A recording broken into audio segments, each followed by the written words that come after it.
A man regains consciousness in an unfamiliar place, confused about who he is and even questioning whether he might already be dead. Soon, he hears a woman's voice pleading with an ancestor to show mercy to her and her unborn child, asking to be allowed to give birth. The answer that follows is cold and final. Another voice declares that the Valley of the Medicine God has examined the case and found that the mother's foundation is damaged, her natural talent is lacking, and the fetus she carries possesses an ordinary potential. The voice then questions how the Luo clan could bear such a child without becoming a laughingstock among other families. Hearing this, the man becomes puzzled by the conversation and wonders what it means for a fetus to have an innate flaw. Then the shocking truth dawns on him. He has somehow been reincarnated into a fantasy world as an unborn child. He sees his mother before him and realizes that he is the very child they are discussing. Elder Zhang appears determined to abandon him, and he begins to understand the cruelty of a world where even an unborn child can be discarded for being weak. The woman turns toward her husband, Tian, and asks if he truly agrees with this decision. But Tian angrily questions how her child with damaged root bones could possibly share the Luo clan's resources and fortune, comparing him to his other wife's fetus, which is considered a celestial blessing.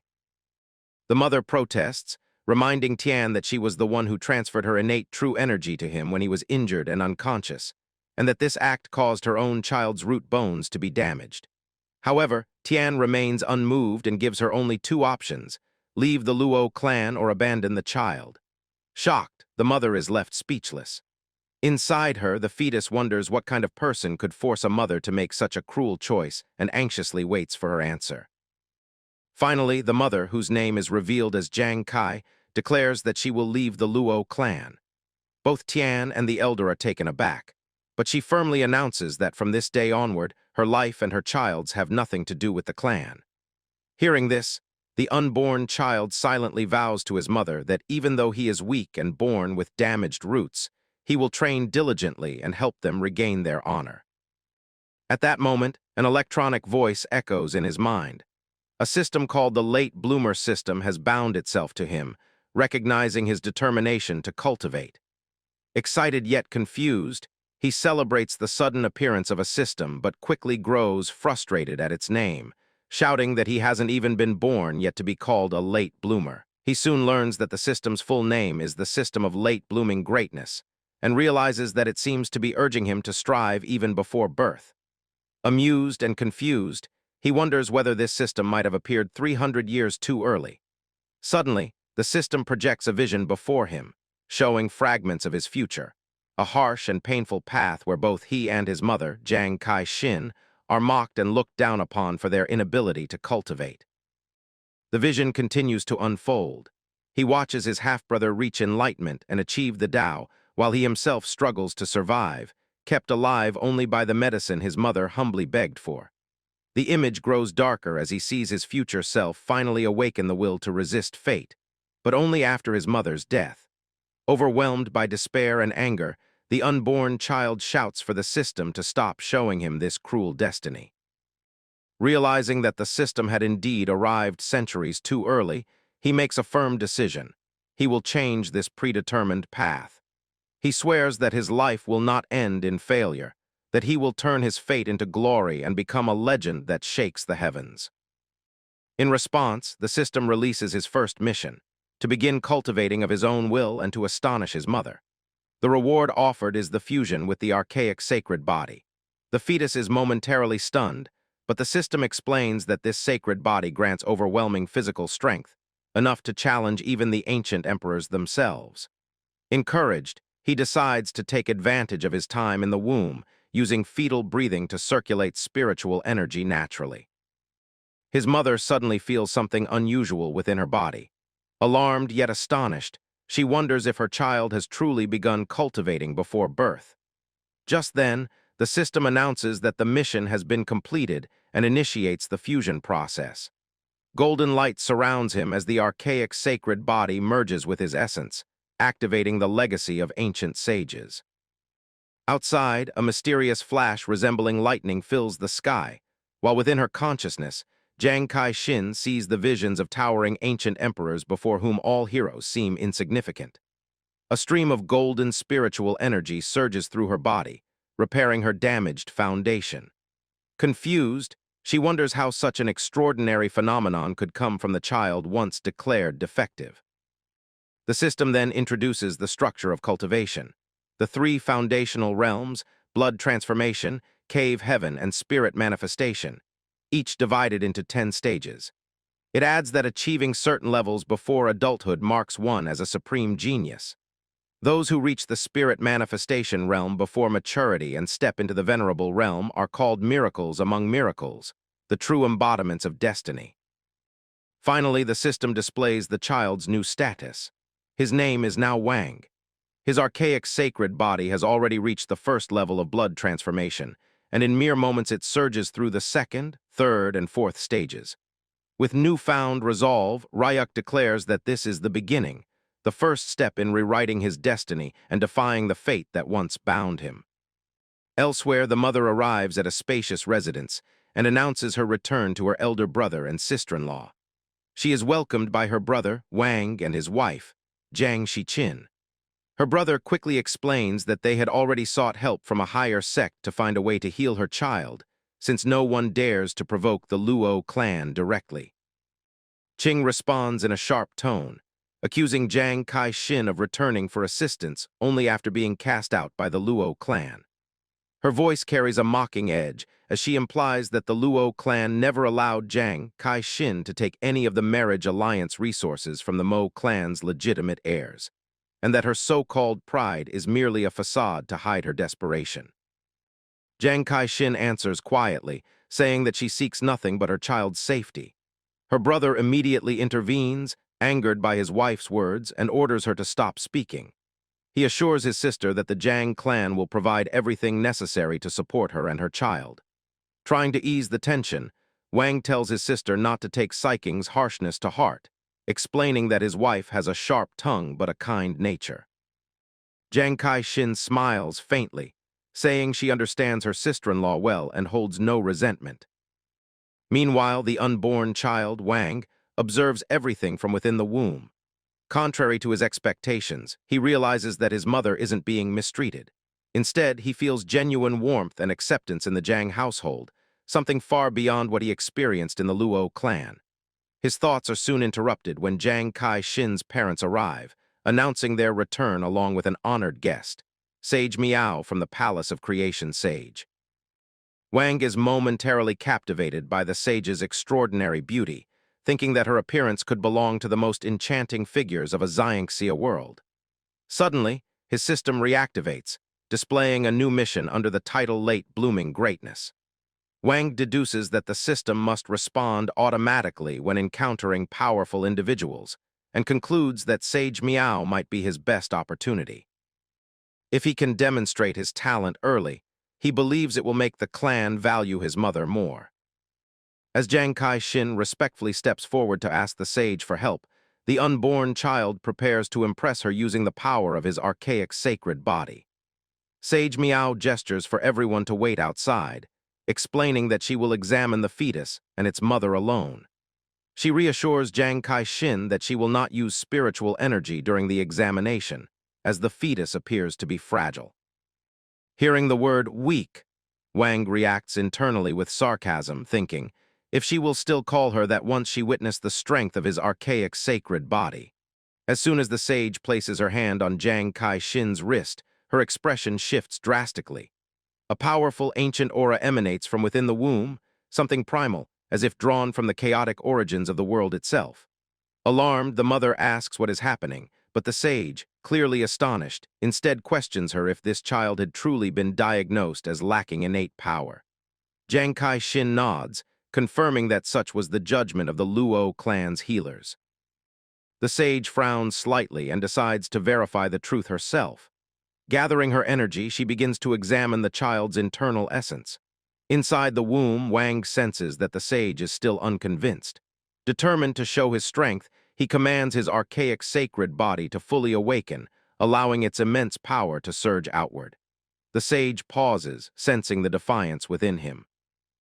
A faint smile forms on her lips as she remarks that this little one's spirit refuses to yield, and that had she not come by coincidence, the world might have lost an unmatched prodigy. Jiang Kai-shin is left speechless. None of those present are aware of her child's true bone structure, yet the sage has sensed something extraordinary. She then proposes using a special treasure, an artifact said to reveal the truth behind all things, to shed light on the child's essence. Deeply grateful, the mother bows in thanks. When the sage and Jiang Kai-shin step out of the hall, the waiting clan members grow uneasy. They assume that the examination must have ended so soon because the fetus could not be saved. But the sage quickly silences their worries, telling them not to make assumptions. She then delivers astonishing news.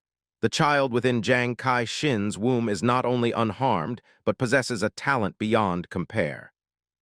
The sage declares that what she has witnessed is genuine, and that she considers it a blessing to have been present for such a revelation. The grandfather, confused and awestruck, asks how it could be possible when everyone was told the child had no natural gift.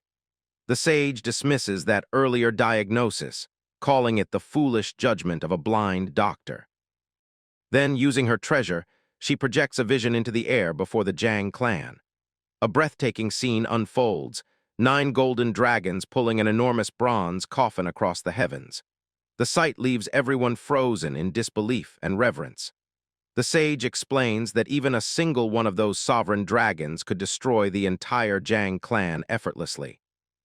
As the vision continues, the clan members wonder who rests within that massive coffin, until the image reveals a young man bearing a striking resemblance to Jiang Kai-shin. The sage's expression turns solemn. She realizes that the archaic sacred body has reappeared within the Jiang clan and declares that a future heavenly emperor is destined to be born among them.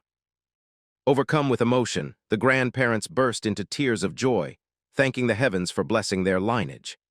Jiang Kai-shin gazes down at her belly with pride, softly telling her child that he has brought her true honor.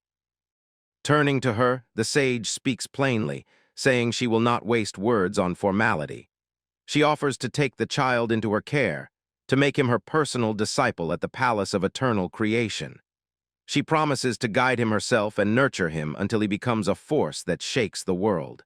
The members of the Jiang clan are once again left speechless when they realize what the sage's offer truly means.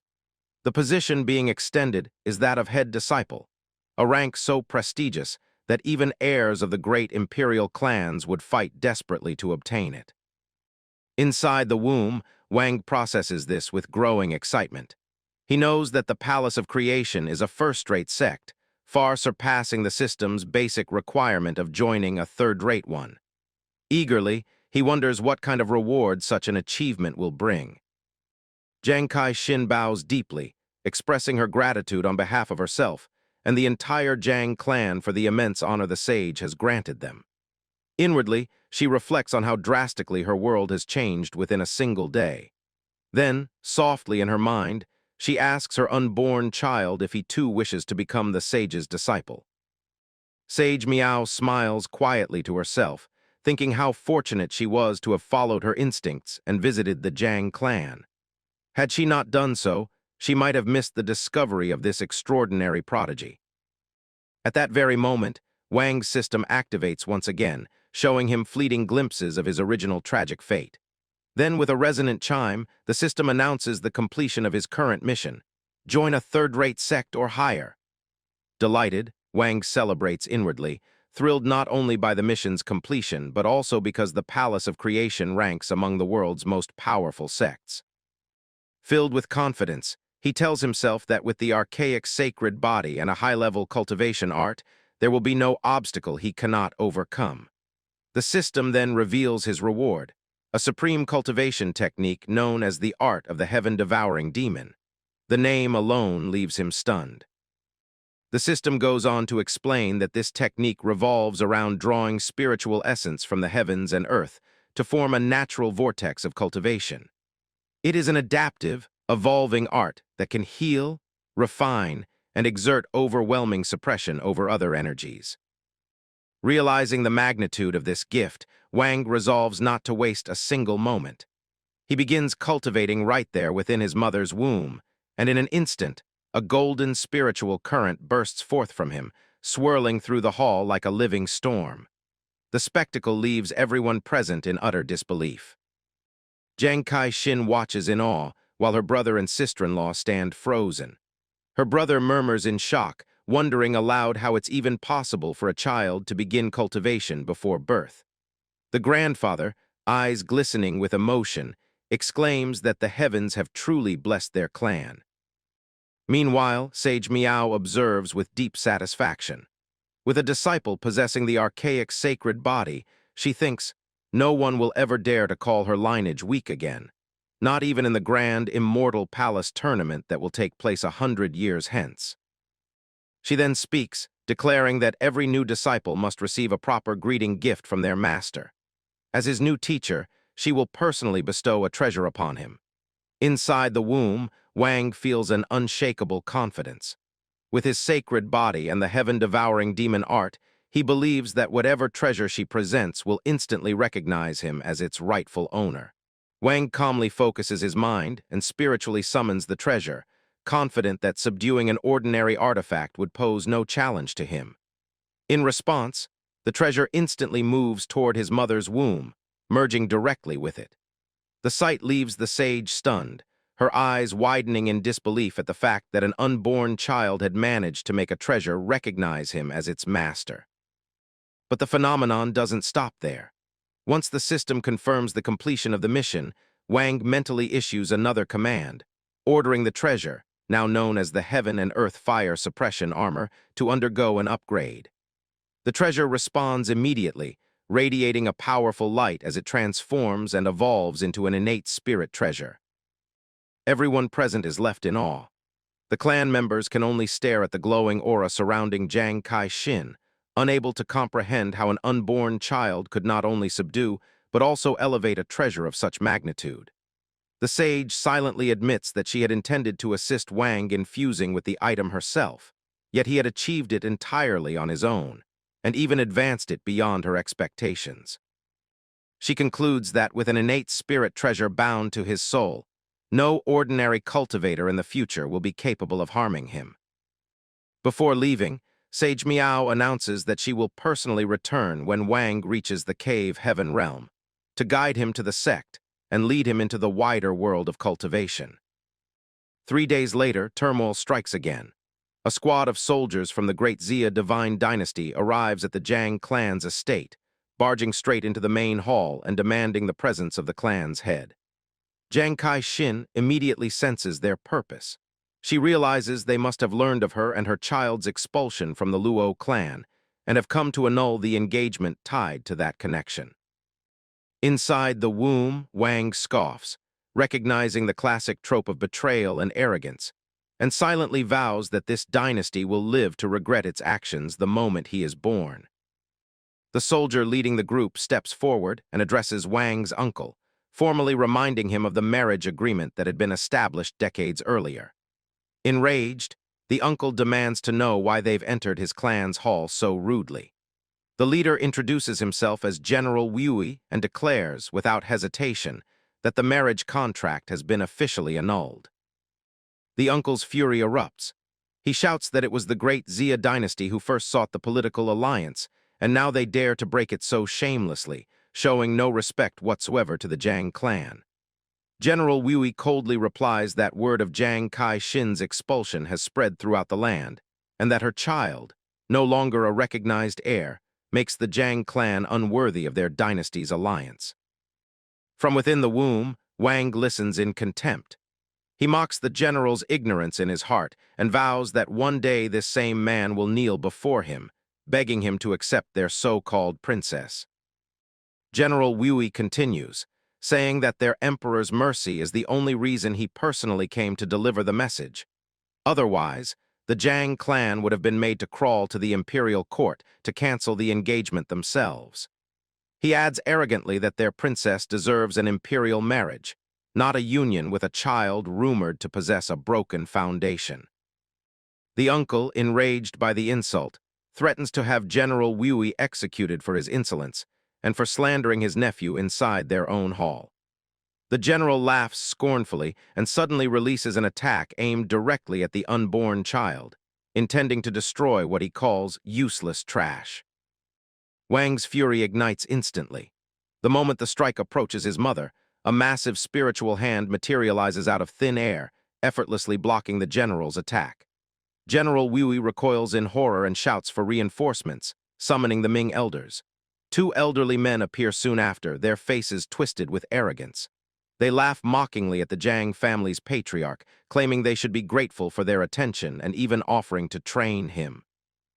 General Wui introduces them proudly as the Ming elders, cultivators of high standing within the Great Zia dynasty's court.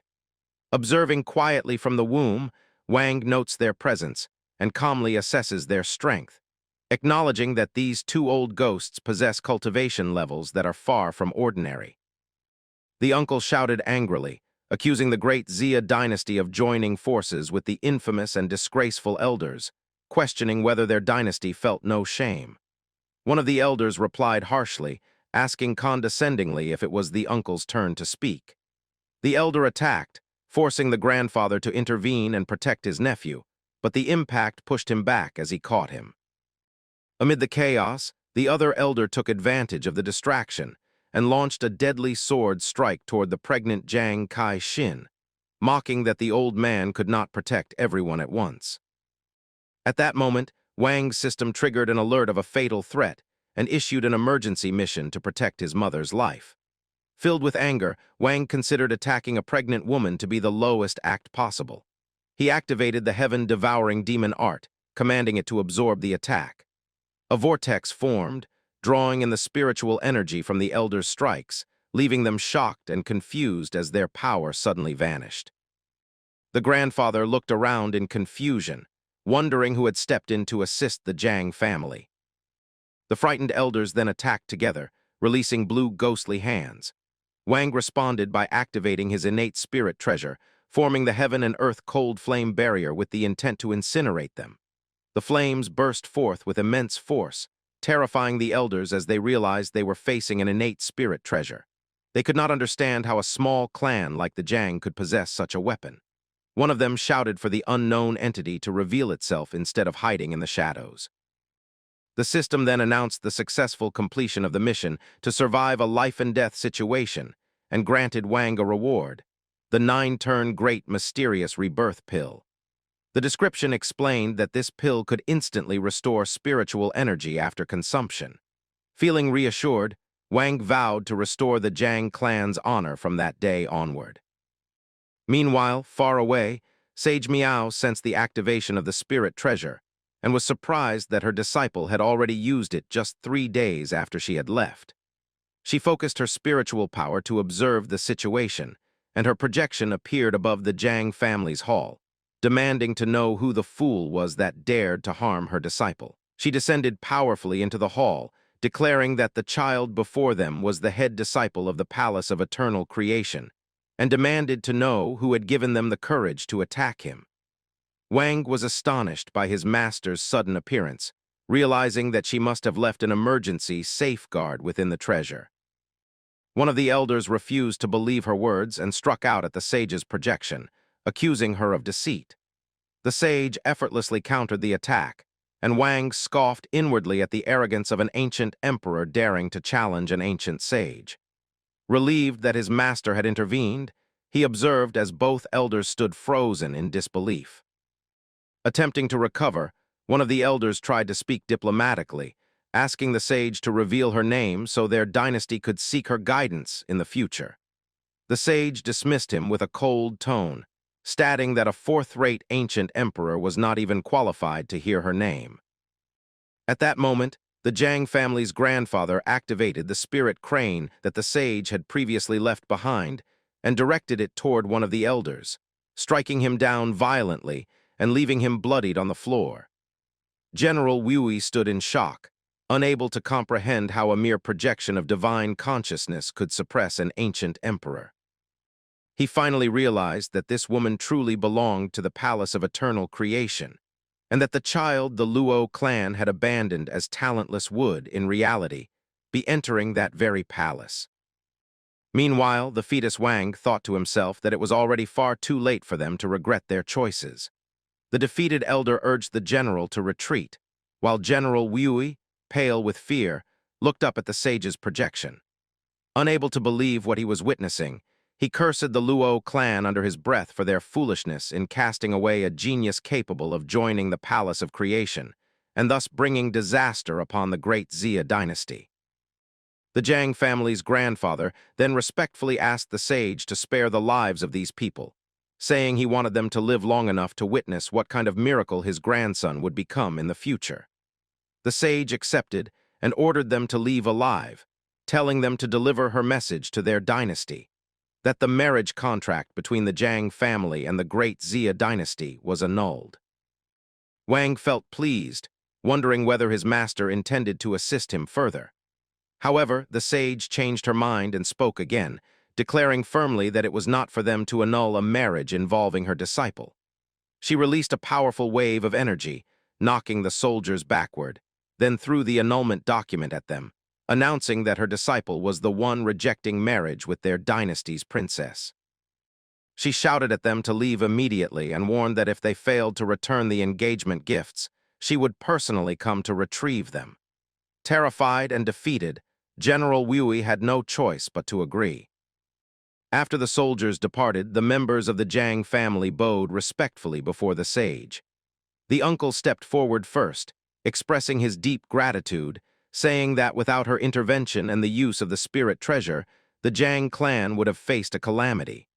The grandfather followed, offering the family's heartfelt thanks for her great kindness. The sage told them not to dwell on gratitude, explaining that since she had accepted Wang as her disciple, their family's fate was now tied to hers. However, she added that saying she had used the spirit treasure herself was not entirely correct. At that, the spirit crane laughed softly and said its master was too honest to claim credit for what truly belonged to her disciple. The sage then assured the grandfather that the family should continue to provide Wang with every possible resource to aid his future growth. Hearing this, Wang felt moved and thought to himself, "You truly are my real master." Understanding what the sage meant, the grandfather dismissed the others so that he could speak to her in private. Once they were alone, he asked what kind of physical constitution his grandson possessed that allowed him to wield a spirit treasure while still unborn. The sage revealed that the child carried the legendary archaic sacred body, leaving the grandfather completely stunned. She went on to explain that even she did not know how he could already control a treasure in the womb, as the last recorded appearance of such a body was hundreds of thousands of years ago. She added that since the child had already begun cultivating, it was impossible to predict how immense his power would be at birth. Overjoyed, the grandfather exclaimed that heaven had indeed blessed their clan. The sage cautioned him, however, that the archaic sacred body required enormous resources to cultivate properly, and that its foundation must be strengthened carefully before the child entered the palace of creation. The grandfather thanked her for the advice and swore that the Zhang clan would gather all its strength to build a solid foundation for Zhang Wang. Hearing this, the uncle's wife declared happily that the rise of the Zhang clan had finally begun, while the uncle added that they would one day make the Luo clan regret their decision. Meanwhile, within the womb, Wang reflected on everything that had occurred. He realized that this world was truly ruled by power. His master had barely acted, yet her enemies had been utterly crushed.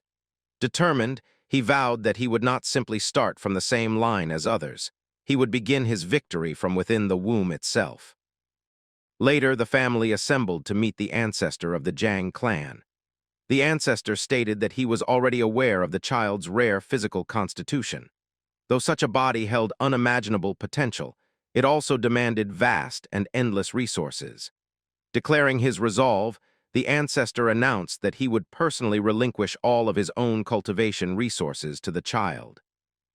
Zhang Kai-shin protested, saying that the ancestor required nearly half of the clan's wealth for his own cultivation, and that giving it all away would mean the entire clan's future would rest solely on this one child. But the ancestor remained firm, insisting that his decision was final. He also handed over the precious resources gifted by Sage Miao. The mother accepted them gratefully on behalf of her son. At that moment, Wang's system issued a new mission: cultivate continuously for 1 month and impress the ancestor. The reward for success was revealed to be the supreme heavenly bone. Wang felt thrilled upon hearing about the new reward. The system explained that the supreme heavenly bone was a power that only appeared in ancient divine beings, and that it granted its bearer a unique innate ability. Confident in his progress, Wang believed that with his current resources and the heaven-devouring demon technique, he could reach the spirit manifestation realm before birth. He thought that achieving such a level as a fetus would be enough to astonish his ancestor, and without delay, he began cultivating once again. A month passed. The ancestor, having spent the entire time guarding the Zhang family's young prodigy to ensure his safety, began to feel restless. He realized that he had been so focused on protection that he had not checked on the boy's cultivation progress. Curious, he finally examined his grandson's level, and was completely stunned to discover that Wang had already reached the peak of the spirit manifestation realm within just 1 month. At that very moment, Wang was reflecting on his own progress, noting that he had reached that peak 3 days earlier.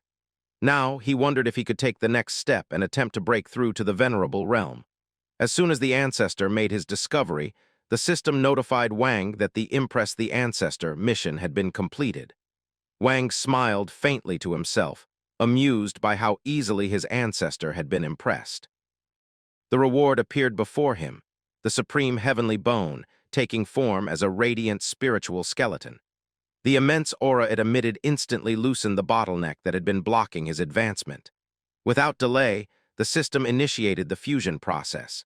Seizing the moment, Wang decided to surprise his ancestor even further by borrowing the heavenly bone's power during the fusion to break through to the venerable realm. As the fusion began, he noticed a wave of purple energy radiating from the heavenly bone, and satisfaction filled him. Meanwhile, the ancestor sensed the surge of power and became alarmed, realizing his grandson was attempting a breakthrough. He worried that such a sudden advance could harm the boy's foundation. At the same time, Jiang Kai-shin felt an unfamiliar but powerful energy stirring within her womb.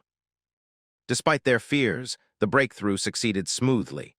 Wang discovered that the divine ability granted by the supreme heavenly bone was connected to time itself. He acknowledged that he might have been too hasty, knowing the venerable realm should have been his limit at this stage. However, with control over time, he realized he could now slow its flow, allowing him to continue progressing even before his birth. The ancestor felt awe wash over him as an overwhelming aura filled the hall, carrying traces of the laws of time.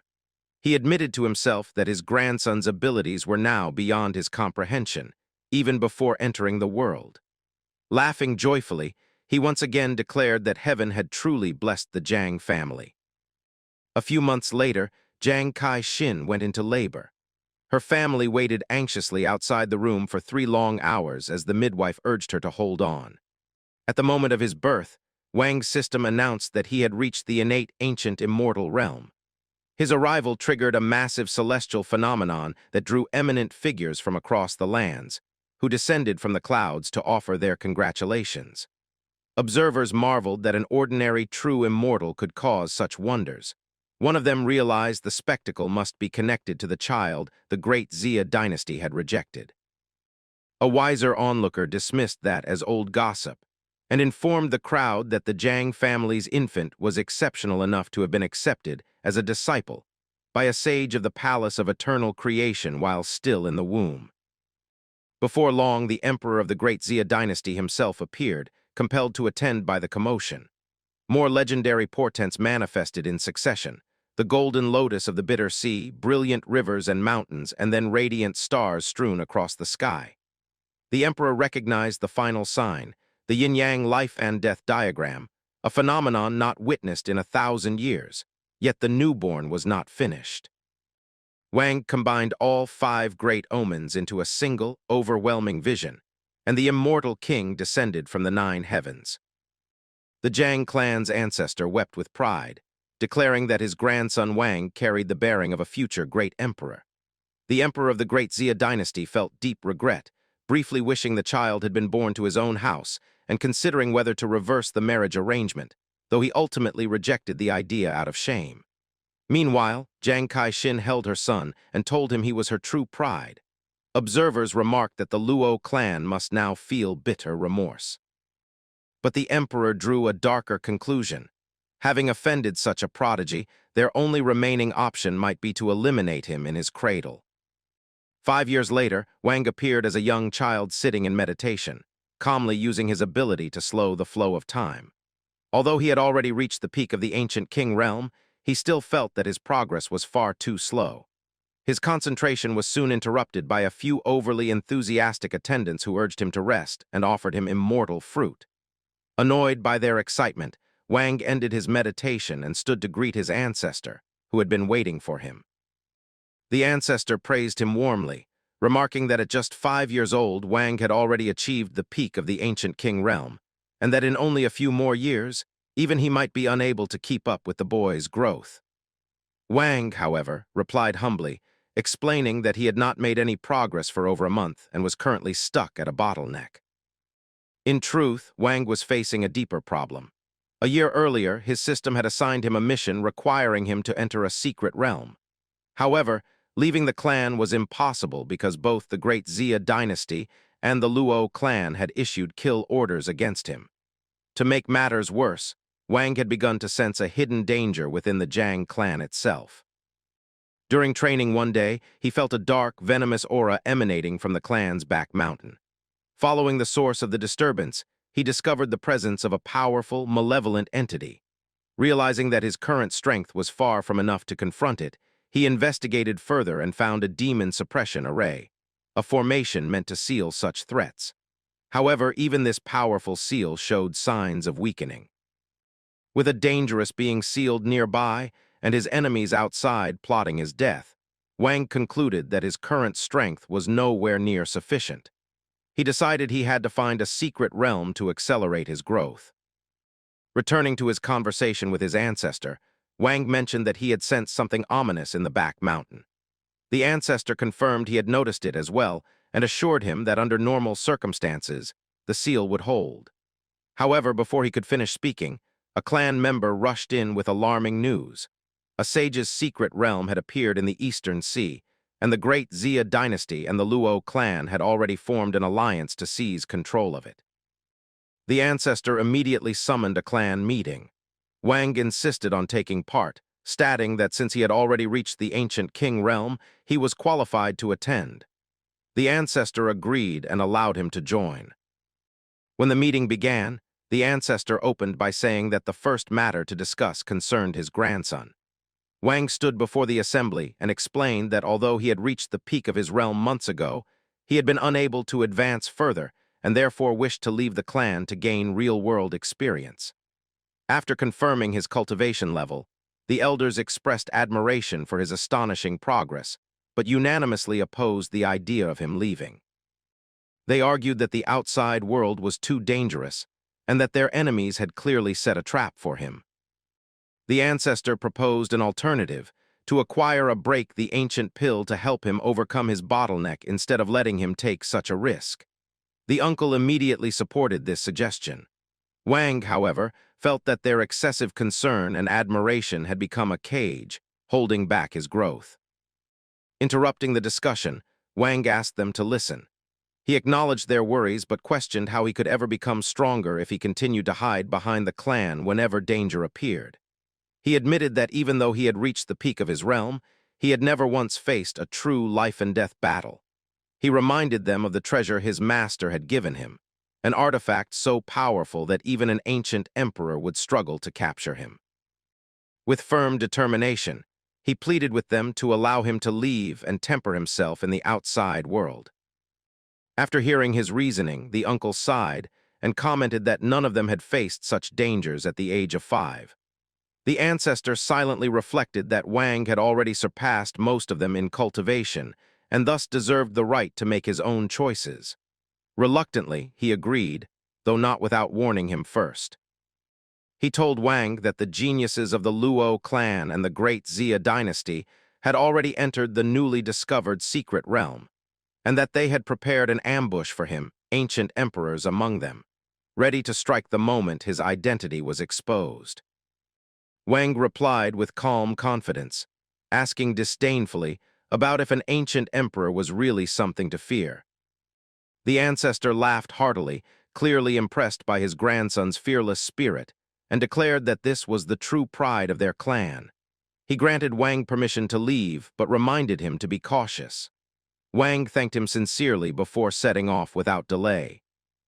From a distance, his mother watched him depart, silently praying for his safe return.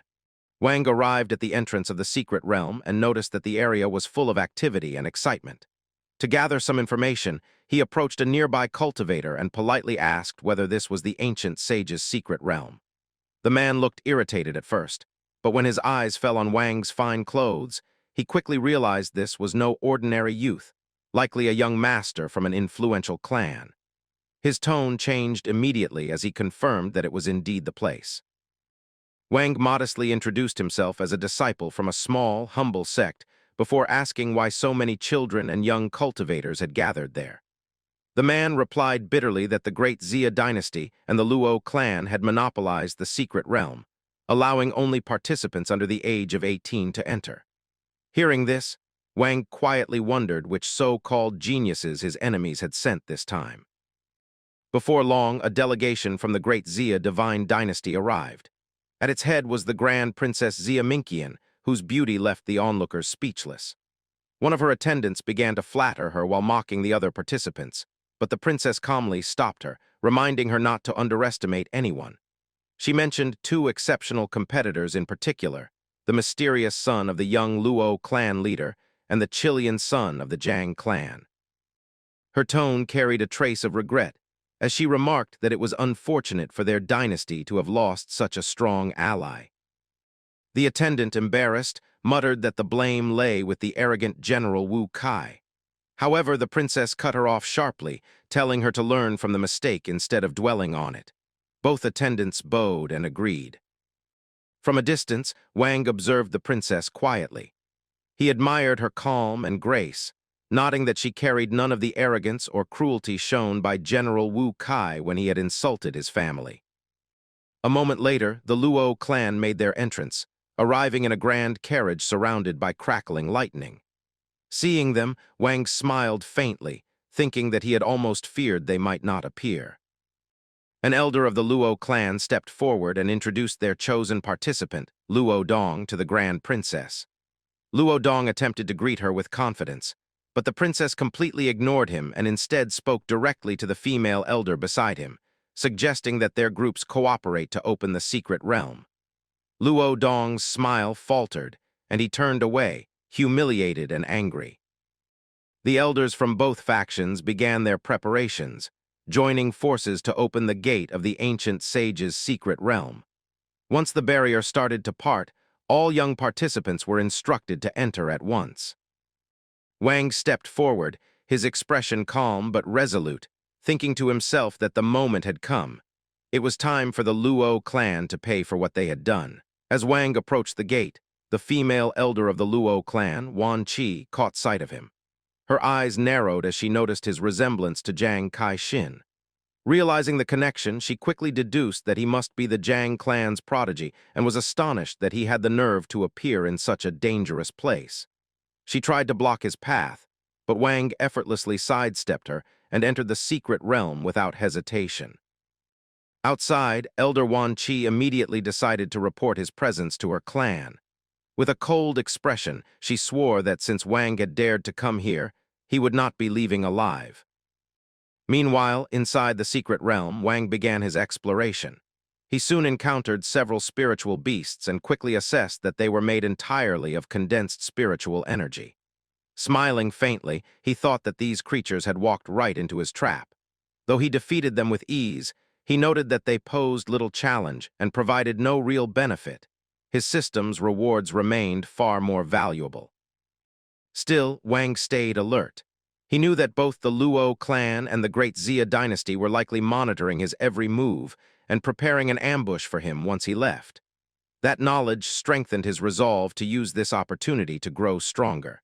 His current power, he thought, would not be enough to deal with what awaited him outside. Then his system suddenly chimed, announcing the completion of the Locate the Ancient Sage's Secret Realm mission. The reward was astonishing, an infusion of 100 years of cultivation. Overjoyed, Wang immediately sat down in meditation to absorb the immense energy pouring into him. Moments later, a brilliant pillar of golden light erupted from his body, shooting straight into the sky. The phenomenon caught the attention of every young cultivator in the secret realm. As the golden radiance expanded, the onlookers rushed toward the source, expecting the birth of a divine treasure. However, when they arrived, they realized what they were witnessing was no treasure manifestation. It was a celestial thunder tribulation, one unlike any other. Someone among them gasped, recognizing it as a ninefold thunder tribulation compressed into a single devastating strike, a phenomenon rarely seen even in ancient times. Luo Dong, the Luo clan's so-called prodigy, saw this as a chance to impress Princess Meng. He turned to her eagerly and suggested that they join forces to claim whatever treasure was about to appear. The princess, however, remained cautious, warning him that the scale of this tribulation was far beyond what they could predict. Luo Dong ignored her concern, insisting that they act quickly, while inwardly thinking that winning the favor of this remarkable woman was worth any risk. At the center of the raging storm, Wang stood firm, facing the celestial tribulation head-on. The lightning gathered into the shape of a massive palace, radiating destructive power. The first bolt struck him with immense force, yet Wang merely scoffed at its weakness before activating the heaven-devouring demon art to absorb its energy. As the tribulation intensified, a towering armored warrior of lightning emerged from within the storm. The figure attacked relentlessly, but Wang met each strike with ease, deflecting the blows and countering with flawless precision. When the lightning warrior unleashed a violent surge of energy in frustration, Wang responded by executing his clan's strongest sword technique, cutting through the storm and delivering a decisive blow. From a distance, the other cultivators watched in disbelief. None could understand what kind of being could provoke such a terrifying thunder tribulation. Then, through the flashing light, someone spotted a human silhouette at the heart of the tempest. Gasps spread through the crowd as Princess Meng reached a shocking conclusion. Someone was undergoing a tribulation to ascend to the ancient Emperor realm. Given that the secret realm only allowed those under 18, it meant that the person achieving this was still a youth, something unheard of in all of history. Luo Dong stared at the storm, realizing that whoever was inside had taken the full force of the lightning yet remained unscathed. A chill ran through him as he decided that such a person would become a future calamity if allowed to live. Concealing his murderous intent, he resolved to strike during the chaos, hopping to assassinate the youth while the thunder covered his actions. The tribulation grew stronger, its force shaking the entire realm. The sky cracked apart and the earth trembled as bolts of energy threatened to tear the space itself. Panicked cultivators scattered in all directions, fleeing for their lives. Amid the chaos, Luo Dong rushed forward to shield Princess Meng from the shockwave. She thanked him calmly for his help. When the storm finally subsided, the mysterious figure at its center was nowhere to be seen. Believing he had perished during the trial, the onlookers assumed his body and soul had both been obliterated. Seizing the moment, Luo Dong once again tried to persuade the princess to form an alliance with him, arguing that the secret realm was too dangerous and that they should look out for each other. The princess declined politely, explaining that she already had a team. With a faint hint of sarcasm, she added that his strength was far too overwhelming to join a group as modest as hers. Her words left Luo Dong humiliated. Rage burned inside him as he swore that Princess Meng would one day be his, and no one else would dare to refuse him. Yet even as he fumed, the princess's eyes lingered briefly on the spot where the tribulation had ended. She found herself quietly impressed by the mysterious young man's composure and striking appearance. Sitting quietly, Wang thought about how he needed to find new martial techniques. Continuing to use his clan's signature skills would make it too easy for others to identify him. As he pondered, the princess approached, catching his attention. Wang was momentarily surprised by her presence and quickly recognized that she was from the Zia dynasty, though it seemed she hadn't recognized him. She asked playfully if he was afraid of her. Wang decided to act the part of an innocent boy, smiling shyly and complimenting her beauty. His charm worked. She laughed softly, pinched his cheek, and praised his courage. Pretending to be timid, Wang invented a story about how his clan had fallen and how he had entered the secret realm out of desperation, lacking cultivation resources. Moved by his words, Princess Meng pitied him and invited him to join her group for safety. Wang accepted her offer with feigned excitement. Meanwhile, Luo Dong was consumed by anger and jealousy as he watched them from a distance. Furious that this mysterious boy had disrupted his plans with the princess, he began to secretly track her team. Not long after, a spiritual wolf leapt out from the shadows to attack. Wang effortlessly caught its strike with one hand, shocking the princess, who was astonished by his physical strength. Wang, inwardly amused, realized that even while holding back, he had revealed more power than he intended. At the same time, he could sense that Luo Dong was still following them. Eventually, Luo Dong revealed himself, declaring that he had entered the secret realm solely for the princess. He unleashed a powerful artifact, the ancient trapping pearl, in an attempt to imprison her. Wang merely scoffed inwardly at the artifact's strength, finding it unimpressive. Luo Dong, grinning maliciously, revealed his lustful intent and his desire for her rare, exquisite Nine-yin body, a revelation that piqued Wang's interest. Later, as the group rested around a campfire, Wang continued to play his role. He looked up at the princess with wide, innocent eyes and asked timidly if he could sleep near her because he felt scared. Amused, the princess teased him, asking how a little monster, capable of tearing apart spiritual beasts, could possibly be frightened. Wang insisted that he truly was and then, pretending to be serious, asked whether she had a Tao companion. The princess's expression dimmed slightly as she replied that she did not. Wang acted surprised, asking how someone as beautiful and noble as Princess Meng could have no suitors. She explained that every man who approached her carried ulterior motives and impure desires. Curious, Wang asked what kind of motives she meant. With a touch of hesitation, she confided in him, asking if he had ever heard of the exquisite Nine-yin body. She explained that this physique was highly coveted by those who practiced dual cultivation, as it could greatly enhance their strength. For that reason, she said, corrupt cultivators often hunted women with this body, using them as mere vessels for their advancement. Feigning anger, Wang clenched his fist and declared that he would protect her from anyone who dared to approach her with bad intentions. The princess smiled at his display of childish bravery and told him to rest as they sat beside the fire. However, Wang could still sense Luo Dong lurking nearby, watching from the darkness. Irritated by the constant surveillance, he decided it was time to get rid of that pest once and for all. Standing up, he quietly left the camp to draw Luo Dong away. Noticing his absence, the princess hurried after him, gently scolding him for being reckless and wandering off alone. As Wang began to apologize, Luo Dong, who had been observing them with growing jealousy, finally stepped out of hiding and attacked, shouting furiously that Wang was seeking death. Wang turned toward Luo Dong with a calm expression and said evenly that he had been waiting for him. Luo Dong immediately launched an attack, but before the strike could land, Princess Meng stepped in front of Wang, demanding to know what Luo Dong intended to do. Luo Dong let out a dark laugh and replied that they would find out soon enough. Without another word, he hurled the ancient trapping pearl at them, and in an instant, both Wang and the princess were sealed inside its spatial barrier. Furious, the princess shouted that her dynasty would never forgive him for this act and ordered him to release them immediately if he didn't want to provoke a war. Luo Dong ignored her threats with a smug smile and told her to go ahead and try. The princess glared at him coldly, warning that he would come to regret his arrogance. She then attempted to activate her dynasty's rescue seal, but the sigil flickered weakly and shattered within the pearl's domain.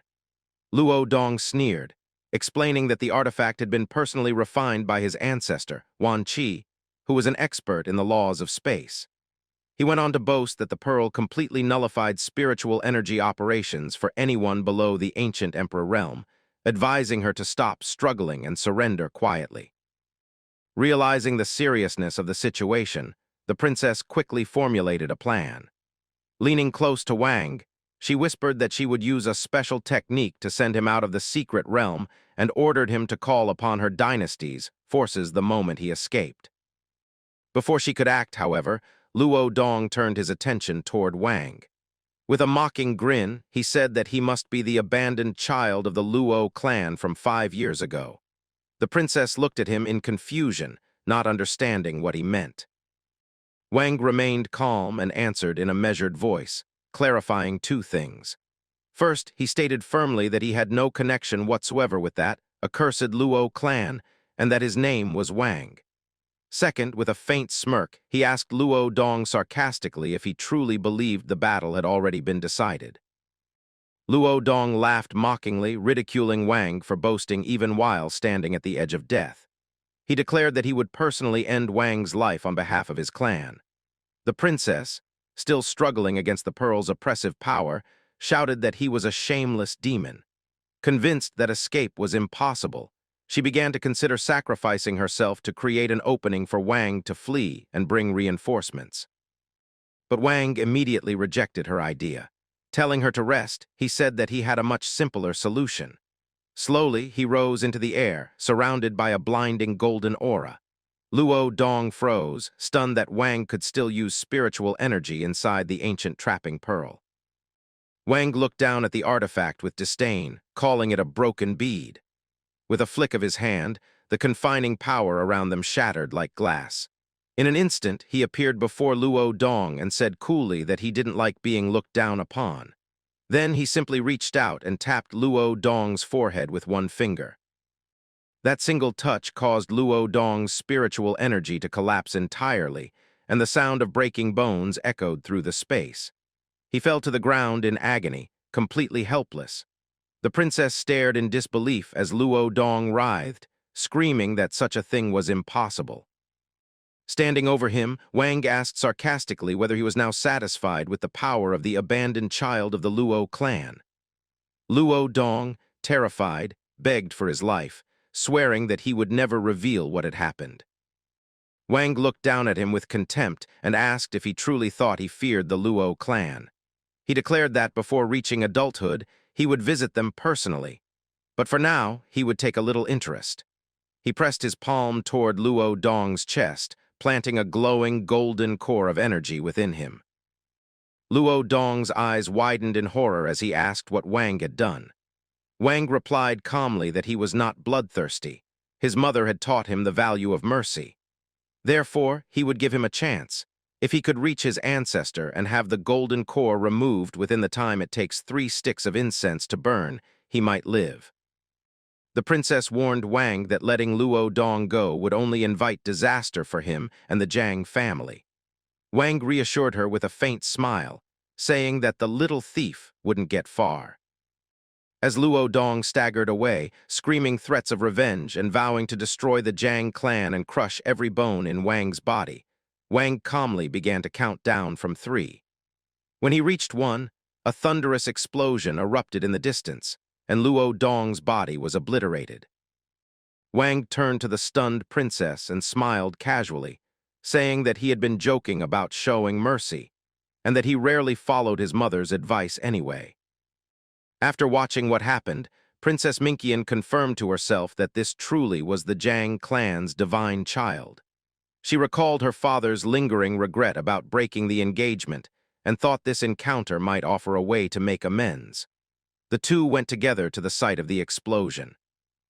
Wang downplayed the lofty label, saying his cultivation had been strong from birth and that he had only caused a commotion. The princess then asked if he had been responsible for the thunder tribulation that had torn the secret realm apart. He answered calmly that he had indeed caused it, adding that he had not expected a routine tribulation to break through to the peak of the ancient emperor realm and stir so much trouble. He sighed that heaven was envious of great talent. The princess was taken aback by both his power and his composure, struck by the thought that he seemed like an ancient god in mortal form and wondering what he might become. She chastised herself for indulging such thoughts. Noticing her silence, Wang asked if she was upset and confessed that he had deliberately kept her close earlier to use as bait and draw out Luo Dong. She told him she was not petty or angry, Rather, she should thank him for removing a hidden danger. Wang relaxed visibly at that. Later, by the campfire, the princess reflected on the rumors that the Zhang clan's son might be a reincarnation of a great ancient emperor and felt those rumors now had some basis. She admired his talent, craftiness, and eloquence, concluding that few of his generation could match him. Wang broke her train of thought and returned to his innocent act, asking who would be lucky enough to marry Big Sister Ming in the future. The question embarrassed her, and she found his odd remarks puzzling. Their conversation then turned serious. The princess warned him that he underestimated the Luo clan's resolve. Luo Dong was of direct lineage, and their ancestors would not let the matter drop. She reminded Wang of the ambush the Great Zia dynasty and the Luo clan had prepared outside the secret realm. Wang replied casually that he could kill Luo Dong with a single palm strike. The princess challenged his confidence, asking what he would do when the Luo clan's true power descended on him. She explained that her clan had many experts who could aid his escape, and then offered him a spiritual treasure from her father that could conceal his aura. She insisted he accept it, saying he had helped her, and that the Great Zia dynasty might not always remain an enemy. Wang accepted the gift but made his stance clear. Their bond was personal, not political. He harbored no goodwill toward her dynasty, and he intended to make General Wui pay for insulting his mother and wronging his clan. Unexpectedly, the princess asked him what he would do if she handed General Wui over to Wang and his family. Wang wondered whether Princess Minqian really had the authority to hand over General Wui. The princess replied that her father had been deceived by the Luo clan, which was why he had considered breaking the engagement. But if they surrendered the general, and it would ease relations between the factions, then the Great Zia dynasty would likely accept that. She also prepared to offer Wang her jade pendant as part of that concession. Wang observed that the princess believed in him because she had seen a glimpse of his power at the peak of the ancient emperor realm, something her father had never witnessed.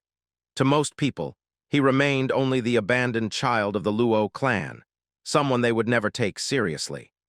When the princess asked the boy to speak clearly, and if he was also refusing the jade pendant, Wang explained about why he hesitated in taking it. He had suffered a great deal of suffering, and he did not want his friend, the eldest princess, watched by all, to endure similar pain or be given cause to regret her choice. Accepting such a gift lightly would cost him his self-respect. The princess blushed when he called her a friend. Wang, already resolved, said he understood her intention, and that because of that he could not accept the pendant casually. He wanted to first prove her judgment right to the world. Only then would he accept the pendant with honor. The princess rose quickly, nodding that even at a young age he spoke smoothly and that his excuses always hid a principle. Wang told her to wait. He promised that the whole Great Zia dynasty would learn his name. He then produced the divine item his master had given him and used it to contact her. The great sage at first mocked him for forgetting her in good times and calling when trouble arose, but Wang had a single request. He explained that during a past fight with someone from the Luo clan, the remains left behind suggested the involvement of a fourth-level ancient emperor. If that trail led back to the Luo clan, an ancient sage from their side would surely appear. Wang asked his master to set up a formation to hide their location from such detection for the duration of one incense stick. Although the master teased him, she recognized his talent and agreed to help. With assistance arranged, Wang rose into the air and announced to the cultivators in the secret realm that he would purge the place. He warned that he would use his full strength and could not guarantee anyone's safety. He ordered everyone to ascend and assemble behind him within a quarter of an hour, and warned that those who refused would bear the consequences. The scene shifted to the ground where Princess Meng instructed everyone from the Great Zia dynasty to ascend into the sky with her if they wished to survive. Some of the cultivators hesitated, skeptical of following the command of a 5-year-old child. Seeing their hesitation, the princess turned slightly, a faint, unsettling smile crossing her lips as she asked if anyone dared to question the judgment of the eldest princess. Her tone alone silenced all doubt, and the group quickly took to the air, gathering behind Wang. Others observing the situation decided to follow as well. They had worked hard to explore the secret realm and did not want to risk everything by staying behind. They reasoned that if even the eldest princess of the Great Zia dynasty was willing to obey the boy, then it must be the right choice. However, several cultivators from the Luo clan remained arrogant. They knew the rumors that Wang was the abandoned child of their clan, supposedly born with a damaged foundation, and they dismissed him with scorn. Though they had also heard the legend that at his birth he had reached the realm of an innate true immortal, they doubted it was true. One woman from the Luo clan even insulted the princess, shouting that she had flown into the sky out of fear, and that such cowardice would prevent her from ever attaining the great Tao. Meanwhile, high above, Wang was already prepared. He looked down coldly and said that despite being given time, they seemed eager for their own destruction. Worse, they had insulted his friend, calling her a coward unworthy of the great Tao. For that, he declared, they would now face the price. Wang summoned his energy, and a colossal sword of pure spiritual power materialized in the air. He looked at it calmly, wondering aloud how those ignorant fools expected to attain the Tao beneath his blade. He then ordered his soul to sever the entire secret realm. The energy sword descended, tearing through space and time as it struck the ground. The impact fractured the realm itself. Cracks spread everywhere as the entire dimension began to collapse. Spiritual beasts and ancient monsters burst free, and those who had defied his warning tried desperately to resist the blow, but they were instantly destroyed. The cultivators who had followed Wang watched in stunned silence, unable to believe such immense power could come from a child. The princess, equally astonished, realized that this was the power Wang had intended to demonstrate to her father. She then suddenly realized her mistake. She had forgotten to activate the recording stone to capture the event. When the chaos subsided and the secret realm fully collapsed, Wang gathered the vast spiritual energy that remained, absorbing it until his strength was completely restored. He turned to everyone who had followed him and thanked them for their trust, assuring them that he was not greedy and would share the spiritual energy fairly among them. Grateful, the cultivators accepted his generosity and praised the young prodigy's magnanimity. Wang then called out to Princess Meng, telling her that he had already set aside a portion of the spiritual energy for her advancement. The princess blushed and playfully scolded him, asking why she should accept his spiritual energy when he had refused her jade pendant earlier. Wang smiled faintly and told her not to be impatient. He asked her to take out the recording stone and hold it tightly, because what was coming next, he said, would be the true event worth recording. The scene shifted back to the mortal world as the secret realm's rift tore open in time, an event only possible by someone at the immortal emperor level. No one expected an immortal emperor to be inside the secret realm, so the occurrence shocked everyone. An elderly woman of the Luo clan guessed wildly that perhaps it was Luo Dong, who had used the princess's Nine body to force a breakthrough and reach immortal emperor, convinced heaven favored the Luo clan. But the outcome was the opposite. Both Princess Meng Asterisk and Wang emerged from the rift together. The old woman was stunned that Wang had dared to enter the secret realm at all, disregarding the Luo clan's warnings. Wang checked if the princess was ready. She immediately ordered all troops of the Great Zia divine dynasty to retreat. The commanders were stunned, and one sent a telepathic question asking whether Wang had taken the princess hostage. She reassured him, saying she had given the order precisely so everyone could be protected. Understanding this, the commander ordered the Great Zia forces to withdraw, and within seconds they began to disappear, leaving the Luo clan in shock. The old woman cursed Wang, accusing him of hiding behind the princess for safety, but she remained certain that since he had come to the secret realm, no one could save him. Wang had expected such behavior from the scheming Luo clan. Because the clan itself had personally provoked him, he refused to be cowed. The old woman declared they didn't need the Great Zia's help to deal with a 5-year-old and urged her people to seize him at once. They started running toward Wang to capture him. At that moment, some Luo clan members who had accompanied the assault tried to intervene, arguing they should stop the ambush and let the princess and the child leave first. The old woman ignored them, grabbing one by the throat and throwing him down. Seeing this, the others realized their mistake and fled back toward the secret realm. Wang and Princess Meng watched the ruthless elder. She told Wang to stop dreaming. Even if the two great Zia generals intervened, the old woman had already reached the fourth heaven of the immortal emperor realm, making the generals no match for her. She demanded Luo Dong's location, promising to leave them alone if they told her. Wang only smiled, produced a small pouch, and suggested there might still be some of Luo Dong's remains inside, something she could collect as a keepsake. Enraged, the old woman threatened to grind Wang's bones to dust. Wang remained calm. He lit an incense stick and handed it to the princess, saying the time a single stick took to burn was how long their enemies had left to live. The old woman lunged at him.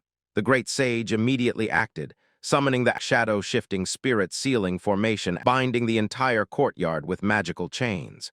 The Luo elder stared in disbelief at the formation's power. When the sealing completed, Wang smiled, knowing the moment had come for the Luo clan's aggressors to fall. As Wang unleashed curses at his enemies, he activated the heaven-devouring demon art, letting its full might erupt outward. A massive swirl of blue spiritual energy burst open above the battlefield, spreading so quickly that the Luo clan soldiers fell into chaos. Many screamed as they felt their strength being ripped out of their bodies, their war horses collapsing, and their chariots dragged helplessly toward the heart of the vortex. Nothing in its path was spared, and panic overtook the enemy ranks. Even Elder Luo's followers, usually proud and stubborn, began shouting desperately for her to intervene, unable to withstand the terrifying pull any longer.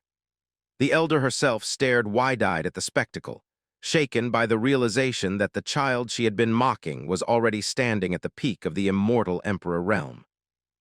Accepting that she was not a match for him, she decided that the only hope for her clan was to escape and warn their old ancestor before this 5-year-old monster grew even stronger. Wang watched her attempt to flee and remarked to Princess Meng with a faint, amused shrug that he had expected her to at least struggle a bit before running.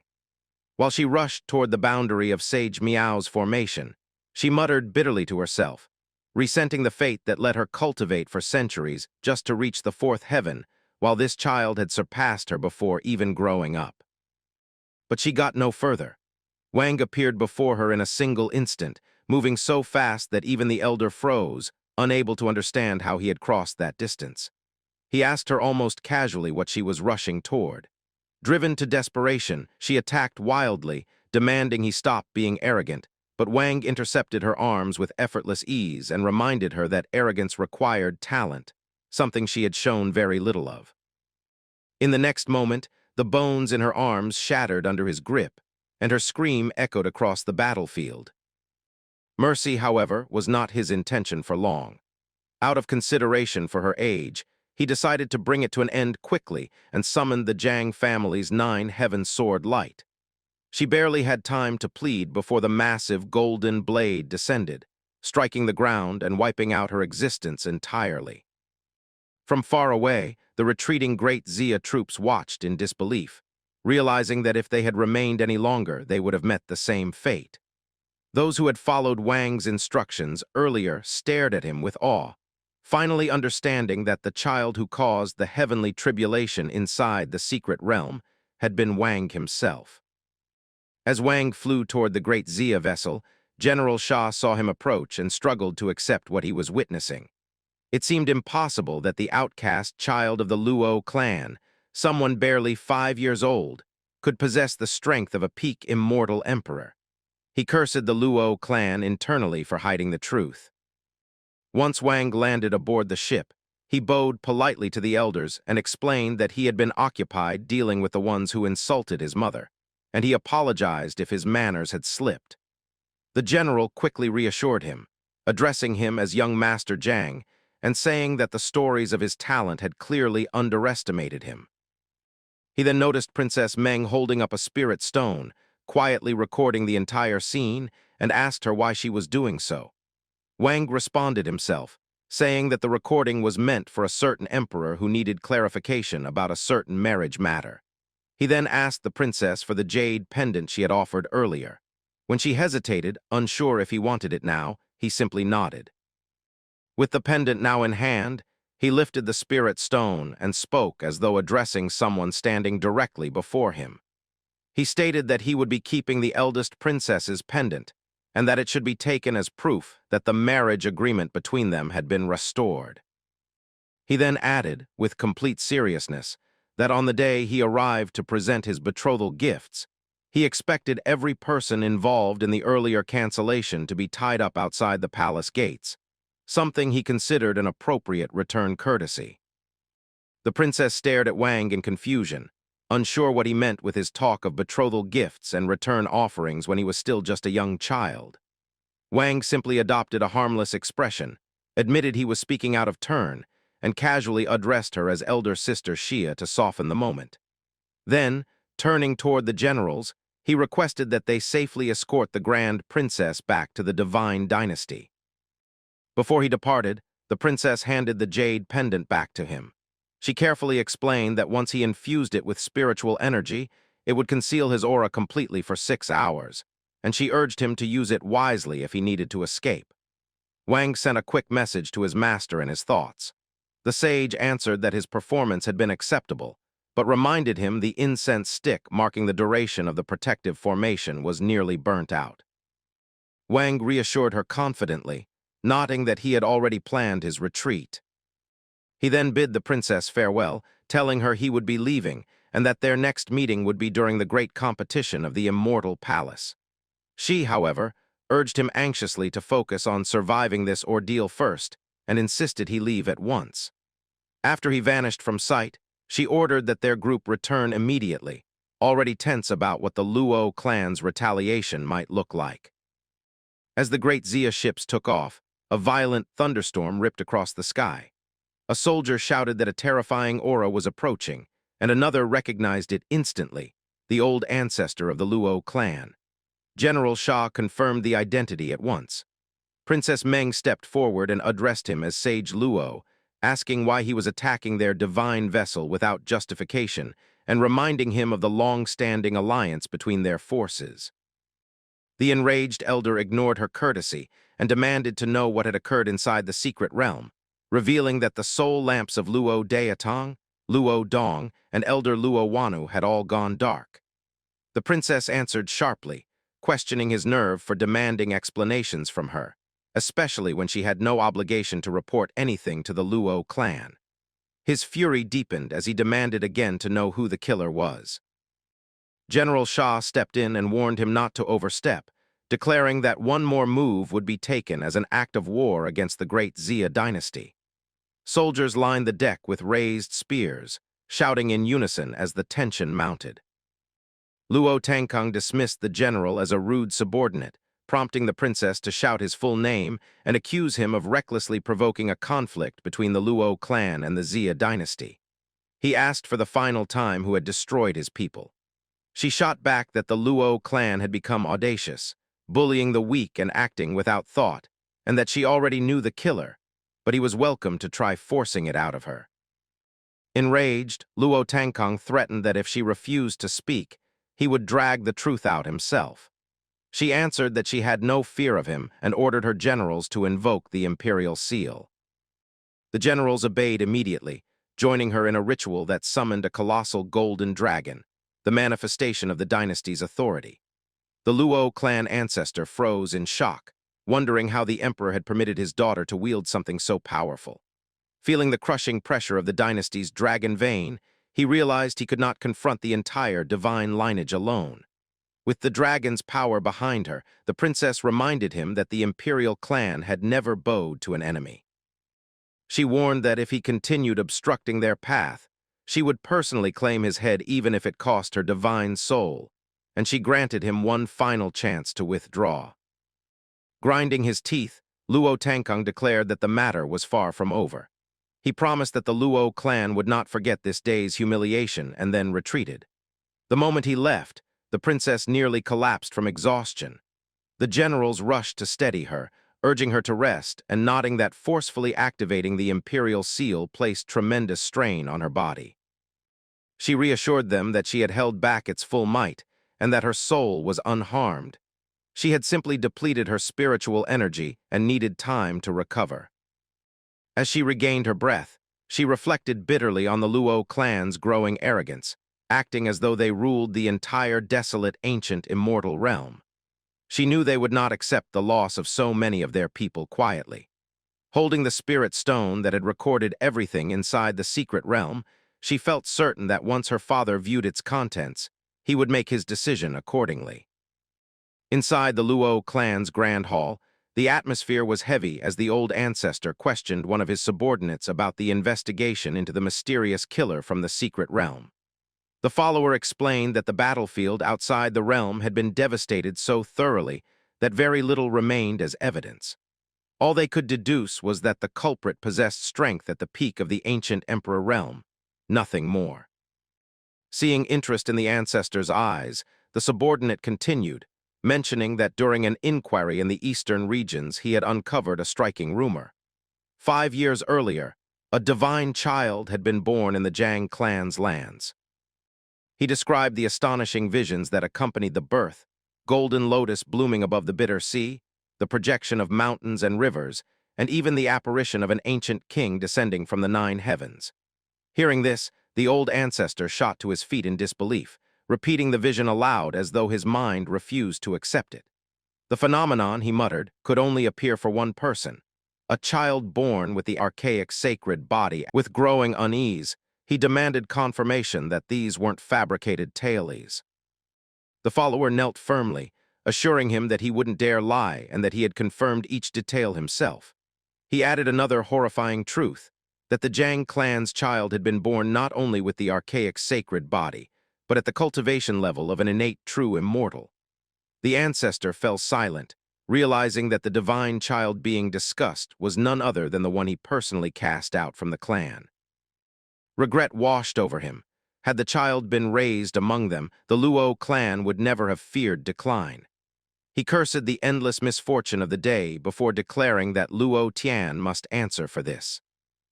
Storming out with the subordinate, he arrived at Luo Tian's residence and shouted for him to come out at once. Inside, Luo Tian, confused as to why the ancestor was enraged yet again, especially after the clan's earlier disaster, hurried out to greet him. But the ancestor immediately launched into reprimands, demanding to know how he had the nerve to ask for explanations. He revealed furiously that the child born from Zhang Zixin possessed the archaic sacred body, and accused him of throwing away the clan's destined star for no reason. Luo Tian was stunned. He insisted this was impossible, reminding the ancestor that he himself had examined the fetus years ago. At the time, there had been no spiritual fluctuations at all, only a damaged foundation that condemned the child to never reaching even the spirit manifestation realm. How could that possibly be the same person now rumored to have a sacred body? Luo Tian redirected his rage toward the follower, accusing him of spreading lies. The terrified guard fell to his knees, begging for mercy and explaining that the news had spread across the entire eastern immortal realm, and that he had verified it several times before reporting it. At that point, Mu Yun entered, telling Luo Tian not to act impulsively and assuring him that the clan's death guards would never bring unfounded rumors. She greeted the ancestor respectfully and suggested that since the rumors concerned events from 5 years ago and were carried only by word of mouth, they could still be exaggerations. Perhaps, she proposed, the Zhang clan had fabricated them to regain face after being expelled by the Luo clan. Luo Tian argued that the matter was too important to ignore entirely. If it was a lie, there was no harm in checking, but if it was the truth, they could not afford negligence. Mu Yun then offered a plan. She reasoned that the Zhang clan was already declining, and with the Luo clan's influence, simply summoning Zhang Zixin and her son to pay respects would make the Zhang clan eternally indebted to them while allowing the Luo side to personally verify the child's physique.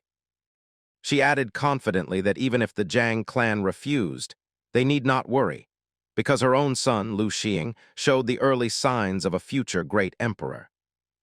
Her words delighted Luo Tian, who recalled the auspicious signs that accompanied Lu Xing's birth and affirmed that his son's talent was no less than divine. The ancestor, regaining his composure, admitted he had been so overwhelmed by bad news that he had momentarily forgotten about Lu Xing. He ordered Mu Yun to bring the boy at once. Soon after, Lu Xing appeared and greeted his ancestor and parents with humble composure. The old ancestor observed him proudly, his calm aura, his steady temperament, and the increasingly dense glow of his stellar bloodline. Confident that this boy would rise to the pinnacle of martial arts, he praised him lavishly. Luo Tian assured him that Lu Xing's progress had been increasing rapidly and promised to accompany him personally to the upcoming Immortal Palace competition. The ancestor, beaming, repeated his approval several times and declared that with such a successor, the clan would grow stronger than ever before. Still, he warned them not to overlook the Zhang clan matter and demanded a thorough investigation. Once the ancestor left, Luo Tian ordered his son back to training, telling him that cultivation was like rowing upstream. One either advanced or was swept back. When Lu Xing had gone, Mu Yun immediately confronted her husband, accusing him of thinking about Zhang Zixin again the moment he heard that her child had talent. She suggested he wished to bring them back.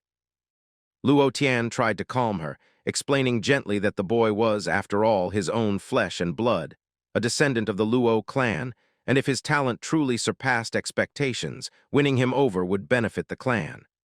But even he admitted uncertainty. He had seen the damaged foundation himself, and the medicine god Valley's doctor had confirmed it. He could not fathom how a child with such a fate could now possess a sacred body. Mu Yun rejected the idea outright, declaring she refused to believe anyone could surpass her son.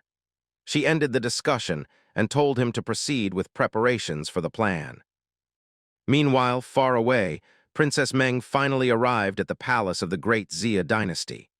Exhausted from the journey and heavy with the weight of everything she had witnessed, she resolved that she must report the truth about that troublesome boy, Wang, to her father immediately. Soldiers filled the courtyard as the divine ship descended, saluting in unison to welcome back the Grand Princess.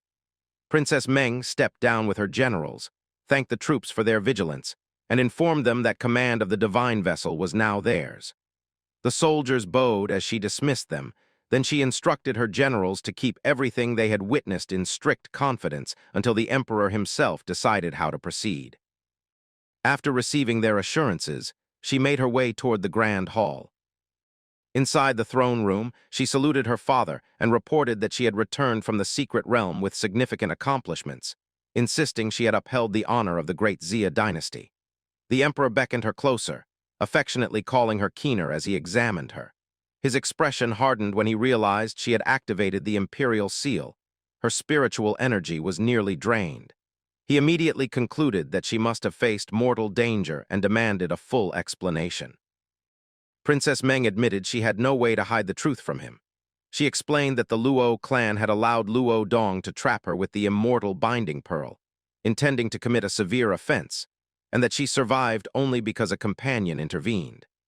She went on to describe how, rather than retreat, the Luo clan escalated matters by sending their ancient sage, Luo Tangkang, to intercept the divine ship on the return journey. The emperor's fury erupted instantly, strong enough that the armrest of his throne splintered beneath his grip. Hearing the commotion, the empress hurried inside, startled by his anger and begging him to explain. He responded that the Luo clan had gone too far by daring to attack his daughter, questioning whether they now thought themselves above the Great Zia divine dynasty. Enraged, he ordered his attendants to prepare an imperial decree demanding an immediate explanation from the Luo clan. Both the empress and Princess Meng quickly intervened to stop him. The empress urged caution, reminding him that although the Luo clan was not an ancient family, their history was long and their influence deep. A war between the two would cause devastation on both sides. The emperor countered sharply, asking how their recent actions were any different from a direct declaration of hostility. Princess Meng urged him to rein in his anger, warning him that a conflict of this scale would plunge the entire desolate ancient immortal realm into turmoil. She reminded him that countless hidden powers were already watching for an opportunity to strike at their dynasty. She added that she had returned not only with danger, but with a discovery far more important than the Luo clan's insult, and she asked him to examine it. She handed him the spirit recording stone. Curious, he took it, and as he held it, he found himself quietly proud of her. Despite facing such danger, she had kept her composure, weighing the fate of their people before anything else. Inwardly, he chastised himself, realizing that his daughter's steadiness exceeded even his own. Regaining his bearing, he announced that he would no longer tolerate the humiliation inflicted upon them, and declared that the Luo clan must surrender Luo Dong. This alone would settle the matter. The Empress quickly objected, reminding him of the long, stable relationship between their dynasty and the Luo clan. She insisted the incident could still be dismissed as a minor conflict and suggested that instead of issuing threats, they could strengthen ties by marrying Princess Minking to Luo Dong. Minking was of age and had many suitors. This match would resolve both diplomatic and domestic concerns. The Emperor reacted with explosive disbelief, asking how she could describe the event as trivial when Princess Meng had nearly lost her life. He rejected the idea outright. The Empress calmly clarified that she did not defend Luo Dong personally, but rather his position as the Luo clan's direct heir, someone destined to hold immense authority. Before the Emperor could argue further, Princess Meng spoke. Addressing her stepmother, she stated plainly that if anyone believed she admired Luo Dong, they were entirely mistaken. Confused, the Empress asked what she meant. Princess Meng then revealed, without hesitation, that Luo Dong had already been killed. The moment Princess Meng revealed that Luo Dong was dead, both the Emperor and the Empress froze in disbelief. The Empress struggled to accept it, insisting that someone like Luo Dong, one of the most promising among the Luo clan's younger generation, couldn't possibly have died inside the secret realm, not at the hands of mere beasts. But Princess Meng clarified the situation immediately. It was Wang who had killed him while rescuing her. The Emperor's expression changed instantly as he recalled the stories from 5 years ago. The child born to the Zhang clan, the one whose birth shook the heavens, the one who appeared already at the level of a true immortal. If such a child had grown into a celestial king by now, then defeating Luo Dong would indeed have been a simple matter. Yet before he could speak, Princess Meng added calmly that Wang was no longer at the celestial king level. He had already reached the peak of the celestial emperor realm. The Emperor found that impossible to believe. He reminded his daughter that Wang was only 5 years old this year, but she responded coolly, saying that if he doubted her words, he only had to view the memory stone she had given him. The Empress still refused to accept any of it, insisting that no child could advance so monstrously. But before she could say more, the Emperor turned his anger on her. He reminded her sharply that she had broken off the engagement between Wang and their daughter without his permission, a decision that had cost the Great Zia divine dynasty a prodigy of immeasurable worth. He hadn't even punished her for acting on her own, yet she still dared to argue. The Empress collapsed to the floor, knocking her head against it as she begged him to stop, pleading for leniency for Princess Yao's sake. Hearing that, the Emperor relented slightly. He told her to stand, return to her quarters, reflect on her actions, and remain there until he decided otherwise. Once she left the hall, he turned to Princess Meng and asked whether she truly believed this child was someone worth personally apologizing to the Zhang clan for. Princess Meng didn't answer directly. Instead, she smiled faintly, knowing her father well. He always masked his intentions, and the simple fact that he was asking the question meant he was already leaning toward acknowledging Wang's value. Rather than attempt to persuade him further, she instructed him to simply watch the memory stone. As the recording played, the Emperor witnessed every scene from the secret realm, Wang crushing Luo Dong, overwhelming the elder, and even addressing the Emperor himself as old man. Though the boy's tone grated on him, Princess Meng lightly reminded her father of his earlier question. Was such a child worth an apology? The Emperor, however, was already lost in thought, wondering if Wang and Princess Meng were a compatible match. Despite the boy's rudeness, he couldn't ignore the fact that a 5-year-old at the peak of the celestial emperor realm was not someone any dynasty could afford to offend. The Emperor then asked Princess Meng outright whether she had developed a fondness for the boy. She flushed immediately and insisted her interest wasn't personal. She only wanted to ensure that the Great Zia divine empire did not foolishly reject such an extraordinary talent again. The scene shifted afterward to the decision. The Emperor formally approved both the apology to the Zhang clan and the reinstatement of the marriage agreement. Yet even then, he grumbled to himself, unable to let go of the fact that Wang had dared call him an old man.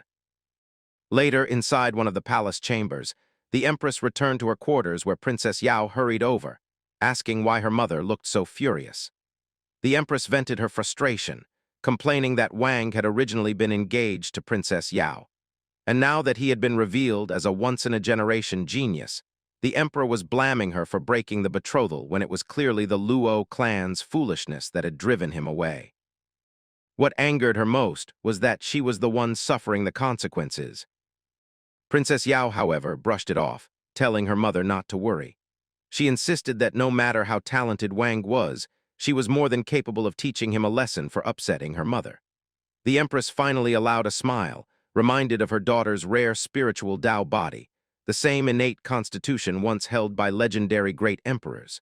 She urged Yao to focus on her cultivation, especially with the selection for the Creation Immortal Palace taking place next month. Only by entering could she stand among the true prodigies, and then she would no longer have to live a life of constant diplomacy as her mother did. Princess Yao smiled confidently, reassuring her mother. She even added that if she happened to meet Wang during the Immortal Palace selection, she would give him a beating on her mother's behalf, something she looked forward to.